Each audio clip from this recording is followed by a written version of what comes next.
Soutenir les siens, un choix conscient ou une évidence du futur. Introduction. Une phrase, une vision. Soutenir les siens, ce n'est pas un réflexe, c'est un choix conscient. Derrière cette phrase simple se cache une idée puissante, celle d'un modèle économique, social et humain où les individus ne consomment pas seulement pour eux-mêmes, mais participent activement à la construction d'un écosystème collectif. Ce n'est plus seulement une question d'achat, c'est une question de direction. Partie 1. Du geste individuel à l'impact collectif. Chaque acte posé dans une économie locale a une conséquence. Un client qui choisit une boutique, un commerçant qui embauche, une famille qui vit de cette activité.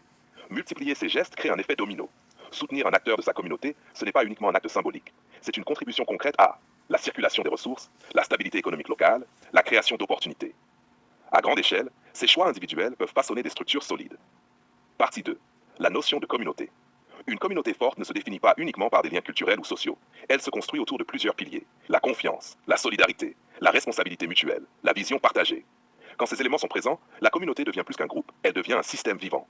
Dans ce cadre, soutenir les siens n'est pas un acte isolé, c'est une pièce d'un ensemble plus vaste. Partie 3. Une économie de proximité comme levier. Les économies locales ont un rôle essentiel dans la résilience globale.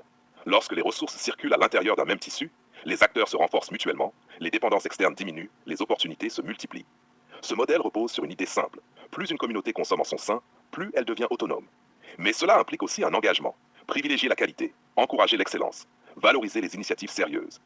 Soutenir ne signifie pas accepter moins bien. Soutenir signifie encourager le meilleur. Partie 4. Responsabilité et exigence. Un modèle communautaire solide ne peut exister sans exigence. Soutenir les siens implique aussi de demander de la rigueur, d'encourager la professionnalisation, de refuser la complaisance. Sinon, le soutien devient contre-productif. La véritable solidarité n'est pas passive. Elle est active, lucide et exigeante. Elle élève, elle structure, elle challenge. Partie 5. Une vision pour les générations futures. Le véritable enjeu dépasse le présent. Il s'agit de transmettre aux jeunes une mentalité d'indépendance, de responsabilité et de conscience économique. Un jeune qui comprend l'impact de ses choix devient un consommateur réfléchi, un entrepreneur potentiel, un acteur de son environnement. Dans cette perspective, soutenir les siens devient un apprentissage collectif. Ce n'est pas seulement un comportement, c'est une culture à construire. Partie 6. Entre ouverture et enracinement. Soutenir les siens ne doit pas signifier se fermer aux autres. Un modèle équilibré repose sur deux dynamiques. L'ancrage dans sa communauté, l'ouverture vers l'extérieur. L'un nourrit la stabilité, l'autre apporte la diversité et l'innovation. Une communauté forte n'est pas isolée. Elle est solide en interne et connectée à l'extérieur. Partie 7. Une logique de modèle, pas d'opposition. L'objectif n'est pas d'opposer les individus ou les communautés. Il s'agit plutôt de proposer un modèle où chacun comprend l'impact de ses choix, chacun participe à une dynamique collective, chacun contribue à quelque chose de plus grand que lui-même. Dans ce cadre, soutenir les siens devient une stratégie de développement, pas une réaction émotionnelle. Conclusion. Une phrase, une direction. Soutenir les siens, ce n'est pas un réflexe, c'est un choix conscient.